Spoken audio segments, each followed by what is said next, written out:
What's going on, everybody? It's Mo Thugger coming back at you. It's been a hot minute. Mo Thugger has been absent. You know, doing the American dream kind of thing, working. So, project for today is cool, and I'll try to keep it short and sweet. But what we are going to do today in the garage at Casa de Decker, install Diode Dynamics LED strip kit on, there it is, the Durango. Fancy. There's the shop dog. She still has her Halloween costume on. She was candy corn, but the dye is not so semi-permanent. It's pretty permanent. So she's got yellow slippers on and yellow ears. Anyways, we are going to dive right into this install kit. It is fairly simple. Do take note that I already had the bumper off due to the paintwork that we did. So this is half the struggle. So here we go. Are you ready? So we're going to dive right into this. This is the lower grill, obviously, and this is the upper grill.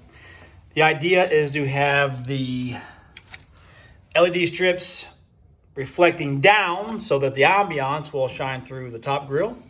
So I went ahead and prepped that and centered one strip behind here. And then I do have it kind of routed beside the grill and awaiting its electrical connection.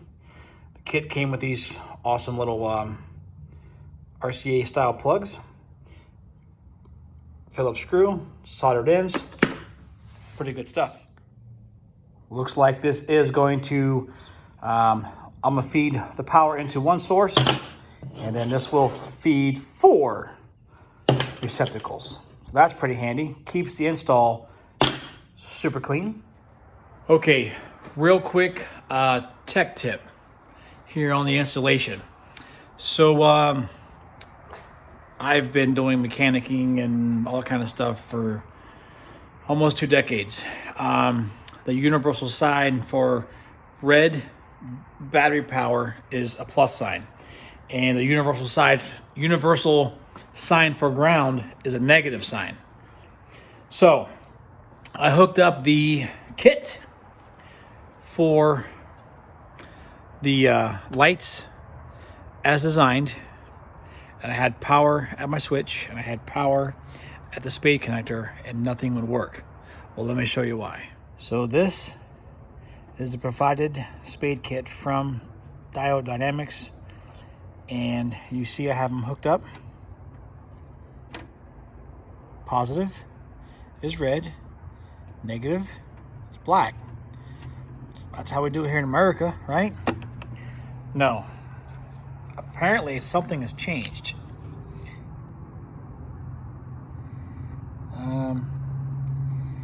Reversed. I spent probably an hour trying to figure out what the hell wasn't working. So if you get this kit and you have no power, don't refer to the instructions. Check your continuity, because stamping, these were made in China, just so you know. So they're laughing at me right now. Ho ho ho, you're American, so funny. You're so stupid. Anyways, quick tech tip. Now, let's continue. All right, now we're cooking with Crisco, baby. Functions check. I know things are working good to go. So now it's just a matter of getting all the wires ran, hidden, and tucked. I'll put the bumper on tomorrow, and then we'll do a review of the process and call it good. Stay tuned. Back to work. Good morning, everybody. Welcome back. Day 2, part 2 of the LED light kit installation on the Durango. If you haven't done so already, please check your digits, make sure they work, and press that like button and give me a subscribe. If you're already watching, just hit a like, man. So here we go. let me show you what I've done so far. Here we go. Shop dog, what are you looking at? She's watching the birds. Let me set my coffee down. Okay, so you saw yesterday I had the two leads kind of draped over the center. I've got everything fastened, secure, stuck, and in place. Wrapped it around, followed the factory loom. I have one connection that I have secured right here with a zip tie. I put some fabric tape over the zip tie so nobody cuts your fingers. I have another connection here zip tied. That should stay secure. Loomed it through the side shield. Again, more zip ties. And I hate getting back in here and cutting myself on razor sharp edges. So loomed it up through behind the side shield. Up underneath the tie bar. I have the wires tucked behind the tie bar. Zip tied behind here. Followed this factory loom underneath through the guide, and then I have them dumped out right here. So next chore is to clean this up, get it secure, and then work on the switch. Stay tuned. All right, let's check progress. Let's see where Mofug is at with this installation. I made some progress. Here we go. So I got my loom here. So I got everything wired up, power. I got my grounds. There you go. Hidden back there. I've attached all my loom. This will get tucked down in here like this. Out of the way, see there? So I just have my leads. It's quite nice. I have the switch harness. I've tucked it down into this channel. It goes all the way across. Coming out. Nice. All the extra tape, this will go through the inside. So now, I just gotta find a spot on the firewall to poke this through and get the switch in. All right, so quick update. We got the fascia back on, so we're making progress anyway.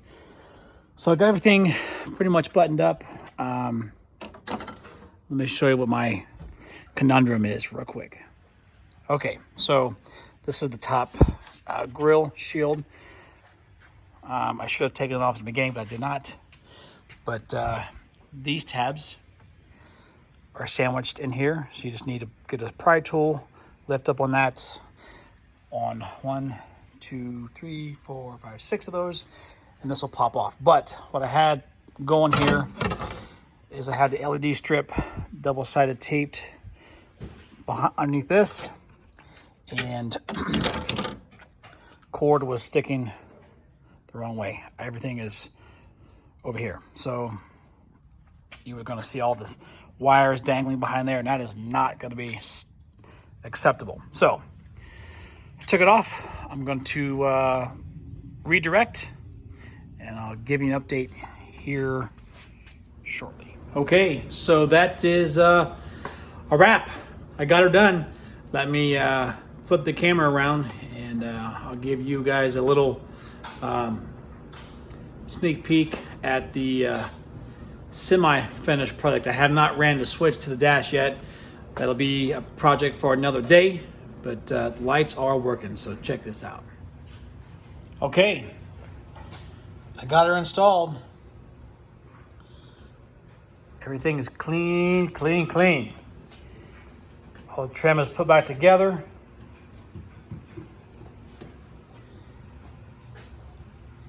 No wires visible. Looks factory. Even the wires down here look pretty much semi-factory, loomed up.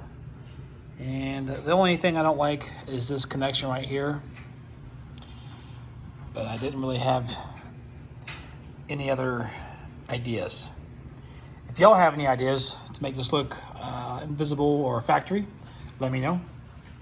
I guess I could drill a few small holes in the hood on the underside and put some retainer like that in there to hold those. That might look a bit cleaner. I might entertain that idea. But overall, it's done. Now I need to dress up the engine bay. That needs some love.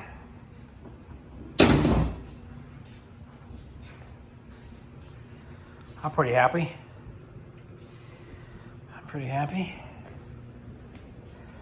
I think next I need to do the illuminated SRT. I debated on it, but now it kind of needs to stand out. I need that to be lit up. So I think overall it looks pretty badass. I need to put the grills in.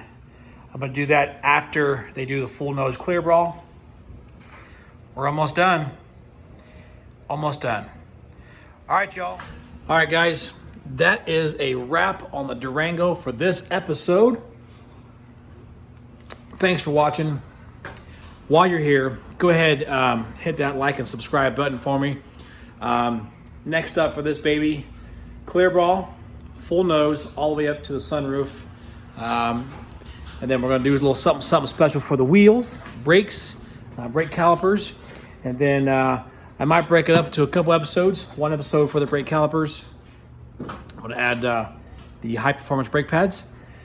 And then low dust brake pads, by the way. And then we'll do an episode on placing the light switch for the lights in the interior somewhere. That's gonna be low, what's the word I'm looking for? Hidden. I don't want to take apart the interior, so I'm trying to find something that's a spot that's inconspicuous and will I'll be able to exercise the least amount of intrusion to retain the factory tightness of the interior. So that should be fun. That's what's up next. So thanks for watching again. Like I said, I appreciate you. Be good, be safe, and hey, Turkey Day is coming up, so have a safe Thanksgiving, and we'll see you soon. Until next time, be good, be safe. Remember, Ho Fugga loves ya.